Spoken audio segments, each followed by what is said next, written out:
साबुन और साबुनीकरण क्या होता है, उच्च वसीय अम्लों के सोडियम और पोटेशियम लवण जो होते हैं उसको साबुन कहते हैं, और यह जो साबुन बनाने की प्रक्रिया होती है उसे साबुनीकरण कहते हैं।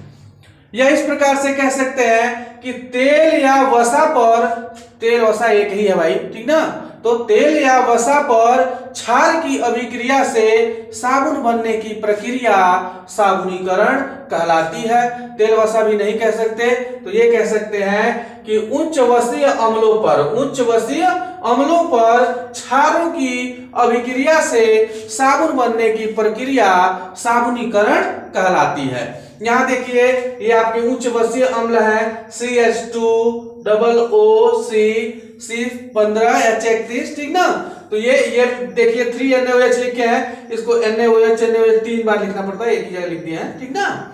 तो ये क्या है, ग्लिसरॉल ट्राइपामीटेट है, क्या है, ग्लिसरॉल ट्राइपामीटेट है, ये उच्च वसीय अम्ल है, और जब ये इससे क्रिया कर रहा है, क्षारों के साथ क्रिया कर रहा है, तो क्या बना रहा है, साबुन बना रहा है, सोडियम पामीटेट बना रहा है और ग्लिसरॉल बना रहा है। अगर नहीं समझ में आता है तो बस लिखेंगे वसीय अम्ल, क्या लिखेंगे, वसीय अम्ल प्लस क्षार, ठीक ना, दिस गिव्स साबुन, ठीक ना। अगर परीक्षा में नहीं आप इतना भी लिख देते हैं तो भी आपको नंबर मिल जाएगा, ठीक ना। तो ये आपका हो गया ग्लिसरॉल ट्राइपामीटेट, तेल और वसा का ही एक प्रभाज है, ये क्या है, तेल या वसा का ही, यहां लिख दो, तेल या वसा का एक प्रभाज है, ठीक ना, तेल और वसा का ही एक प्रभाज है ग्लिसरॉल ट्राइपामीटेट, ठीक ना। और यह जब क्या करता है, क्षार के साथ रिएक्ट करता है तो सोडियम पामीटेट साबुन बनाता है और ग्लिसरॉल बनाता है, ठीक ना।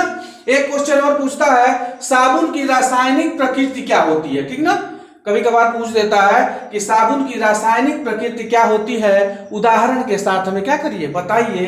तो हमें बस रासायनिक प्रकृति में यही लिखना है कि साबुन उच्च वसीय अम्लों के सोडियम और पोटेशियम लवण होते हैं, ठीक ना, उच्च वसीय अम्लों के सोडियम और पोटेशियम लवणों को साबुन कहते हैं, बात एक है, ठीक ना। और एग्जाम्पल में हम लिख सकते हैं, जैसे पामीटेट है, स्टीयरेट है, ओलिएट है, ठीक ना, सोडियम पामीटेट, सोडियम स्टीयरेट, सोडियम ओलिएट, तीनों उनके गुण क्या होते हैं। तो साबुन के बहुत सारे गुण हैं, लेकिन मेन जो गुण है वो देखिए, किसी भी साबुन के अंदर स्वतंत्र क्षार नहीं होना चाहिए, क्योंकि वो क्या करता है, स्किन को भी नुकसान पहुंचाता है, कपड़ों को भी नुकसान पहुंचाता है, तो इसलिए स्वतंत्र क्षार नहीं होना चाहिए।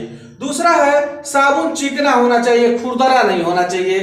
तीसरा जो गुण होता है अच्छे साबुन या श्रेष्ठ साबुन का, भंगुर नहीं होना चाहिए, ये नहीं साबुन उठाया और टूट गया, ठीक है। अगला क्या होता है, एल्कोहल में विलय होना चाहिए, एल्कोहल मतलब मुख्य रूप से एथेनॉल में विलय होना चाहिए, किसमें विलय होना चाहिए, एथेनॉल में विलय होना चाहिए, एल्कोहल में विलय होना चाहिए। तो ये आपके 4 मुख्य गुण हैं, और भी बहुत सारे गुण आप लिख सकते हैं, जैसे 10% से अधिक इसमें नमी नहीं होनी चाहिए, ठीक ना।